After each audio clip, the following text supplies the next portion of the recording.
Magnanakaw na kayo, bastos pa kayo eh. Umalis ka nga sa harapan ko, sipahin kita yung pangit mo umiyak eh.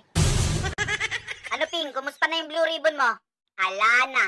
May pa-privilege speech ka pa, yung pala. Nana. Wala namang binatbat, puro forma. Isa ring gunggong, walang silbi, inutil. Hindi nyo kayang banggain si Tamba. Lumabas na nga si Orly Gutesa para sa blue ribbon mo tumulong. Kinanta niya na nga si Saldico saka si Romualdez. Walang niya si Orly pa ang naisip mong ikulong. Walang niya, halatang-halata ka doon, Lacson. Hindi nyo ba napansin? Paglabas ni Orly Gutesa, hininto yung blue ribbon, hindi na gumulong. Hininto yung blue ribbon o may nagpahinto? Ben, sa November pa resume nila. Naka-adjourn yung Senado. Adjourn. Pinaganda mo pa eh. Ang tamang tawag doon, delaying tactics. September pa yung huling hearing neto, gagawin na namang circus na may pagka-matrix. Tapos November pa yung resume, langyalaos na yan, napanood ko na yan sa Netflix. Mas kapani-paniwala pa si Gutesa kesa dito, saka sayo. Biruin mo, hawak-hawak na nga ni Senator Marcoleta, umepal pa tong Lacson na to. Wala naman palang kasilbi-silbi, mas may bayag pa si Cheese Escudero sayo. Ito si Tito, palitan nyo na rin to. Wala ring silbi to, inutil din to. Ang yabang-yabang pansabi, ako ang pinakamatagal dito. So, anong gusto mong palabasin? Magaling ka na sa Senado. Diyan ka na sa Senado nagmenopause. Wala ka man lang nagawang maganda na natandaan ng tao. Akala mo magaling ka? Wala kang kwenta, Tito. Di hamak na mas magaling pa si Lito Lapid sa'yo. Napaka-sensitive pa niyan. Mabanatan mo lang ng konti, magsusumbong na sa media yan. Saka teka, bakit ka magagalit dyan? Magaling si Lito Lapid kesa sa'yo, totoo naman. Wala kang kasilbi-silbi sa Senado, totoo naman. Lahat ng sinasabi ko rito, totoo naman. Masakit talaga yung totoo. Wala kang kasilbi-silbi dyan, Senate President ka pa naman. Vic! Hoy Vic! Yung utol mo, pauwiin mo na to.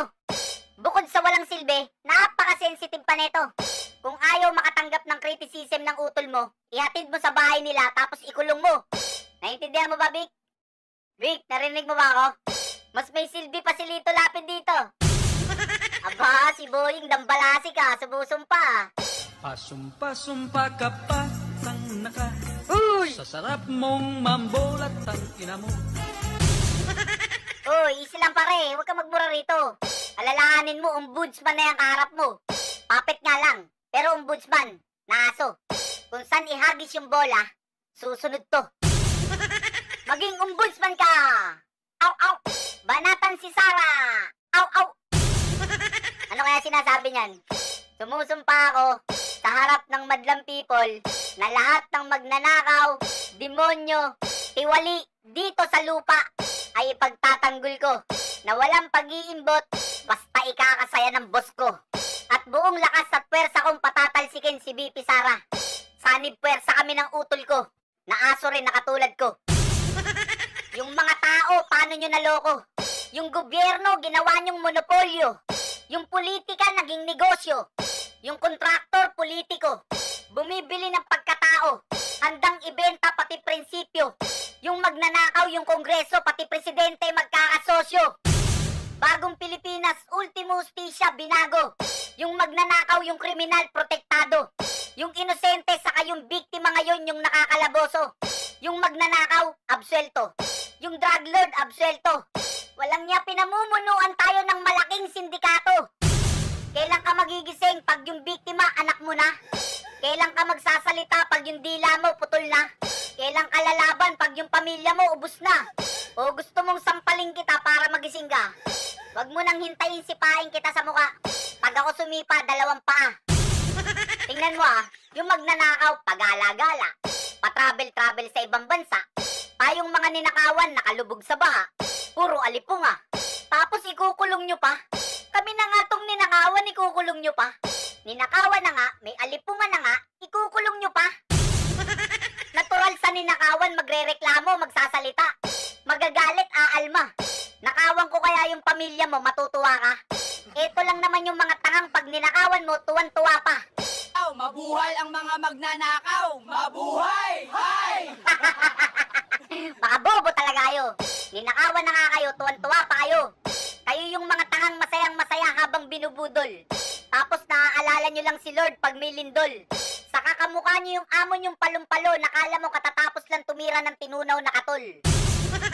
Anong accomplishment netong tangang to? Capital W, wala. Madami na daw siyang nagawa. Oo, puro katangan, kabobohan, kapalpakan. Pag nanakaw, kasinungalingang kagaguhan. Binenta yung gold tapos yung pondo ng PhilHealth kinuwanan. Pinamanahan mo pa kami ng sandamakmak na utang. Ang pinakamasakit pa doon, ninakaw din nila yung mismong inutang. Tapos sa kanta ng tatlong magnanakaw, asar na asar sila. Paano ba naman yung tatlong magnanakaw nag-double platinum na? Abangan nyo yung susunod kong kanta. Para kay Bongbong Tanga, yung title, Sabog Nga. After 3 days, i-upload ko na. Lapit mga kaibigan at makinig kayo. Ako'y may dala-dalang balita galing sa bayan ko. Nais kong ipamahagi ang mga kwento at mga pangyayaring nagaganap sa lupa pinangako.